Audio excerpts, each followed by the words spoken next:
At para sa ating mga balita, Japan, sasanib na sa NATO at mga bansa sa NATO naghahanda na ng pagsalakay sa Russia. Pero bago natin umpisahan ang ating mga balita, mangyari po lamang na i-like ang video ito para sa patuloy na paghahatid natin ng ating mga updates mula sa loob at labas ng bansa. Malaking tulong po ang inyong like para sa aming mga content creator. Maraming salamat po mga kababayan. Isang bansa ang nakakapansin ngayon sa panganib na dulot ng humihigpit na alyansa sa pagitan ng China at Russia laban sa kanilang mga karatig bansa. At ang bansang ito ay ang Japan. Kamakailan ay matapang na kumilos ang bansang Japan para palakasin ang ugnayan nito sa mga bansa sa NATO. At ipinahiwatig ang interes nila na sumali sa mga programa ng NATO, partikular sa pagbibigay ng military training para sa mga sundalong Ukrainians. Bukod dito, makikibahagi din sila sa NSA-TU mission na nakabase sa Germany. Ang hakbang na ito ay isang malaking pagbabago sa foreign policy ng Japan habang sinisikap na palakasin ang kanilang strategic position sa world stage. Sa isang mahalagang pagpupulong na ginanap sa Tokyo kasama si NATO Secretary General Mark Rutte, sinabi ng Defense Minister ng Japan na si Gen Nakatani ang mga pagbabago sa foreign policy ng kanyang bansa bilang tugon yan sa tumitinding banta ng Russia at China. Sa pagpupulong na ito ay ipinakita ng Japan ang hangarin nila na makipagtulungan para sa seguridad ng mundo sa harap ng patuloy na paglusob ng Russia sa Ukraine at ng agresibong hakbang ng China sa Indo-Pacific region. Binigyang diin din ni Nakatani ang pagpapatibay ng commitment ng Japan sa pagsuporta sa Ukraine at sa pagkakaroon ng mas malapit na ugnayan sa NATO. Sinusulong ng Japan ang posibilidad na sumali sa seguridad at suporta ng NATO para sa Ukraine o NSATU, at nagplano din kami ng mga kinakailangang hakbang upang maging kabahagi nito. Itinuturing namin itong isang mahalagang hakbang patungo sa pagtatapos ng digmaan ng Russia sa Ukraine. Para sa Japan, ang lumalalim nitong pakikipagtulungan sa NATO ay may dalawang mahalagang layunin. Una, pinapalakas nito ang paninindigan ng Japan laban sa kaguluhan sa rehiyon na lalo pang pinapalala ng mga agresibong aksyon ng Russia at ng lumalawak na presensyang militar ng China, lalo na sa mga lugar na pinag-aagawan gaya ng Senkaku Island sa East China Sea. Pangalawa, mas malapit na ugnayan sa NATO. Mas naiuugnay na ngayon ang seguridad ng Japan sa mga layunin ng buong alyansa na tumutulong sa pagbibigay ng mas malawak at mas matibay na panangga laban sa mga banta sa Indo-Pacific region. Sa kanyang unang pagbisita sa Japan bilang pinuno ng NATO, mainit na tinanggap ni Mark Rutte ang hakbang ng Japan na palalimin ang pakikipag-ugnayan sa alyansa. Sa sitwasyon na ipinapakita ng pakikipagdigmaan ng Russia sa Ukraine, hindi natin dapat basta-basta ipagwalang bahala ang ating seguridad. Pinapalakas ng China, North Korea at Russia ang kanilang mga ehersisyong militar at kooperasyon na siya namang nagpapahina sa katatagan ng mundo. Ibig sabihin, kung ano ang nangyayari sa rehiyon ng Euro-Atlantic ay may epekto rin sa Indo-Pacific at vice versa. Sa tingin ko, ang ating seguridad ay magkakaugnay at hindi maaaring ipaghiwalay. Bagaman kasalukuyan pa lang na pinag-uusapan ang mga detalye tungkol sa magiging papel ng Japan sa NSATU mission, inaasahan na ang anumang pakikilahok nito ay tutuon lamang sa mga non-combatant support. Ibig sabihin, bawal makialam ang Japan sa digmaan o magpadala ng mga sundalo para makipaglaban sa mga Ruso. Ang ganitong hakbang ay naaayon sa mapayapang prinsipyo ng Japan na itinaguyod nila mula nang matapos ang ikalawang digmaang pandaigdig. Sa ibang balita, mga bansang kasapi ng NATO naghahanda na para sa isang malaking pagsalakay sa Russia. Habang itinutulak ni Donald Trump ang isang tigil putukan, patuloy namang umiinit ang labanan sa pagitan ng Ukraine at Russia. Lalo pang dumadami ang mga pag-atake sa magkabilang panig. Patuloy na bumabagsak ang mga drones ng Russia sa mga infrastruktura ng Ukraine, habang ang Kyiv naman ay patuloy na gumaganti sa pamamagitan ng mga long-range strike sa loob mismo ng Russian territory. Sa isang banda, naroon si Trump na nais madaliin ang isang kasunduang pangkapayapaan. Nakikipagpulong na kami sa Russia at Ukraine, at tila unti-unti na kaming lumalapit sa isang kasunduan. Pero hindi ako natutuwa sa patuloy na pambobomba na nangyayari nitong mga nakaraang araw. Habang sa kabilang banda, naroon sina Russian President Vladimir Putin at Pangulong Volodymyr Zelensky ng Ukraine na nakatutok lamang sa isang layunin, ang magdulot ng pinakamatitinding pinsala sa isa't isa bago pa man magkaroon ng ceasefire.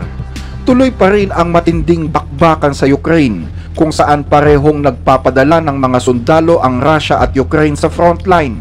Sabi ng iba, dihado daw ang Ukraine dahil mas marami daw armas at mga tauhan ang Russia, kasama na ang mas maraming tangke, kanyon at bala. Matapos ang 3 taon ng digmaan at patuloy na paghingi ng tulong mula sa NATO, binabago na ngayon ng Ukraine ang kanilang diskarte. Kamakailan ay ipinakilala nila ang isang armas na tinatawag na Bodana, ang kauna-unahang artillery system na ginawa mula sa Ukraine. Sinasabing may kakayahan ito na maglungsad ng 155mm na bala na pasok sa NATO standards at may kakayahan ding tumama sa target sa layong 40 kilometers. Kung dati umaasa lang sila sa mga armas mula sa Amerika, Germany at France, ngayon ay nagsisimula na silang gumawa ng sarili nilang kagamitang pandigma. Napaka-epektibo ng gamit na ito at gusto ko talaga kung paano ito gumagana. May iba't ibang uri ng bala depende sa kailangang operasyon. At kaya nitong tamaan ang malawak na hanay ng mga target, mula sa mga taguan ng sundalo hanggang sa mga sasakyang militar. Para sa akin, napakaswerte ko na na-assign ako sa Bodana. Isa itong mahusay na howitzer at labis akong natutuwa na ako ang nakaupo sa upuan ng manibela. Isa talagang kahanga-hangang howitzer. Ayon sa mga ulat, nakatulong umano ang nasabing artillery sa Ukraine na mabago ang kalakaran sa ilang lugar. Ginamit ito laban sa Russia sa Kursk at Belgorod regions, at dahil dito, nakagawa daw ang Ukraine ng maliliit na tagumpay sa dalawang teritoryong ito ng Russia. Ngayong araw, iniulat ng Commander-in-Chief na si Alexander Syrskyi ang kalagayan sa frontline, kabilang na ang ating presensya sa rehiyon ng Kursk at Belgorod. Patuloy ang ating mga aktibong operasyon sa mga borders ng kalaban, at ito ay lubos na makatarungan. Kailangang maibalik ang digmaan sa orihinal na layunin nito. Habang pinapalakas ng Ukraine at Russia ang tensyon sa battlefield, si Donald Trump naman ang tumatayong standard para sa NATO. Nananawagan ang Pangulo ng Amerika sa lahat ng 32 miyembro ng NATO na kailangan nilang maglaan ng 5% ng kanilang GDP para sa defense. Paulit-ulit na sinasabi ni Trump ito sa nakaraang mga buwan. At ang kanyang administrasyon hanggang ngayon ay patuloy na nagtutulak para dito. Binigyan din ni Trump ng ultimatum ang NATO na aalis siya rito kapag hindi matugunan ng lahat ng mga miyembro ang 5% na hinihingi niya. Ang request ni Trump ay nilinaw din ni US Secretary of State Marco Rubio noong nakaraang linggo, kung saan sinabi niya na ang mga pangyayari sa mga nakaraang taon, kabilang na ang malawakang digmaang panglupa sa gitna ng Europa, ay nagsisilbing paalala na ang lakas militar ay mahalaga pa rin bilang panangga. Kaya't ang layunin namin ay umalis dito taglay ang isang malinaw na pangunawa na tayo ay nasa tamang daan, realistiko at makatarungang landas patungo sa bawat miyembro na tuparin ang pangako na maglaan ng hanggang 5% na gastusin. Ang tanong, papaano namang tumugon ang NATO sa panawagan ni Trump? Ang sagot, nagkaisa sila at pinalakas ang kanilang mga deployment malapit sa Ukraine at sa kahabaan ng borders ng Russia. Ang pinakamalaking mobilisasyon ay nangyari sa Himpapawid, kung saan inilapit ng mga European members ng NATO ang kanilang mga frontline fighter jets sa teritoryo mismo ng Russia. Halimbawa ay sa silangang Europa, kung saan inilipat ng Sweden at ng United Kingdom ang kanilang mga fighter jets sa bansang Poland. Ito ang rason kung bakit ang mga eroplanong ito ay lumilipad ngayon malapit sa Russian territory ng Kaliningrad na nasa pagitan ng Poland at Lithuania. Itinuturing na mahalaga ang deployment na ito dahil una, ito ang kauna-unahang beses na nag-deploy ang Sweden ng kanilang Gripen fighter jet sa ibang bansa. Pinalipad ng Sweden ang mga jet na ito sa labas ng kanilang airspace sa kauna-unahang pagkakataon, at ito ay isang malaking mensahe na ipinapakita ng Sweden ang kanilang pagsuporta sa seguridad ng NATO. Ang tatlong bansang ito, Sweden, Poland, at United Kingdom, ay may pagkakaisa sa layunin at misyon. Nagkakaisa kami ng pananaw pagdating sa pigilang huwag maging agresibo ang Russia. Ibinahagi namin ang importansya ng isang malakas na ugnayan sa Trans-Atlantiko at ang pagpapanatili na maging malakas ang NATO. Ganito din ang nangyayari sa Black Sea na matagal nang pinagtatalo ng lugar sa pagitan ng Ukraine at Russia. Isang bansa ngayon ang naghahanda para sa posibleng paglala ng tensyon sa lugar na ito, ang bansang Bulgaria. Ipinapakita nila ang kanilang suporta sa NATO sa pamamagitan ng pag-abandona sa kanilang mga lumang Soviet-era fighter jets at sa halip, bumili sila ng mga American-made na F-16 fighter jets at hindi lang basta F-16 kundi ang pinakabagong modelo, ang F-16 Block 72. Hindi lang basta eroplano ito ay simbolo at pagsasakatawan ng aming estratehikong pakikipag-alyansa sa Estados Unidos. Isang ugnayang nagsimula pa noong pamumuno ni punong ministro Borislav sa unang termino ni Pangulong Trump, at nagpapatuloy hanggang ngayon. Kasama sa ugnayang ito ang pagkakaroon ng mga kakayahan gaya ng Stryker infantry fighting vehicles, Javelin anti-tank missiles, at isang alyansang nagbubukas ng bagong pananaw para sa hukbong sandatahan ng Bulgaria.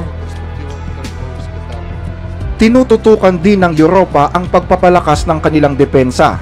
Sa pagtatapos ng mga deployment sa Eastern Front, pinalawak ng NATO ang presensya nito sa kanlurang bahagi ng himpapawid. Karaniwan na ngayon ang mga air patrol sa Germany at Netherlands, mula sa Eurofighter Typhoons, F-35 fighter jets hanggang sa airborne warning system. Halos lahat ng air assets ng NATO ay naipadala na sa isang malawakang kampanya sa himpapawid. Kami ang nagsisilbing support, isang lumilipad na sensor na kayang maghatid ng real-time information sa lahat ng mga kasama sa exercise o air operation para maisagawa nila ang kanilang misyon. Dahil sa aming mga sensor, kaya naming masuyad ang kalangitan, matukoy at subaybayan ang mga lumilipad na bagay. At agad naming naipapadala ang impormasyon sa command units o sa mga fighter jets sa himpapawid. Nakakakita kami ng mas malayo at mas maaga kaysa sa kanila, kaya't mahalaga ang papel namin sa kampanyang panghimpapawid.